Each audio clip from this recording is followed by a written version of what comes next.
सगळी कामं आवरली, गावाला जायची तयारी झाली आणि मी गेले मेहंदी काढायला. रामला म्हणलं एक अर्ध्या तासातच आले, असं म्हणता म्हणता 2 तास तिकडेच होते. भाभी खूप छान मेहंदी काढते, मस्त. मला फक्त आणि फक्त भाभीच्या हातचीच मेहंदी आवडते, कारण त्या इतक्या सुंदर मेहंदी काढतात ना, लाजवाब अशी मेहंदी काढतात. सो मेहंदी वगैरे झाली आणि थेट डायरेक्ट मी गाडीमध्ये बसले आणि निघालो गावाला. पहिला स्टॉप आमचा तळेगाव, विषयच नाही, तिथेच आम्ही थांबतो. तर इकडे आमची ऑर्डर येईपर्यंत विशाल आणि बाबू ही कार खेळत होते.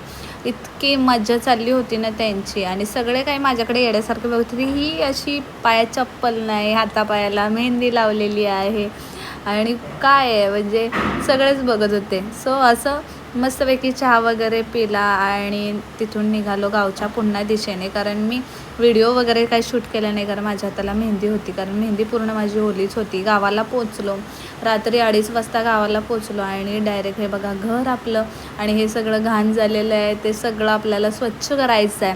त्या नेक्स्ट डे उठून हेच काम आहे. पहिलं म्हटलं चला आता झोपूयात, कारण पूर्ण दिवस कामात गेलेला आहे आणि उद्यासुद्धा काम करायचं आहे दुसऱ्या दिवशी उठून.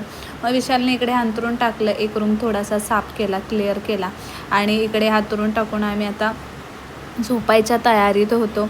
मी इकडे पुन्हा मोबाईल, कारण हाताची मेहंदी तोपर्यंत सुकली होती, त्यामुळे मोबाईलमध्ये थोडंसं शूट करून घेतलं आणि मस्तपैकी झोपायची तयारी.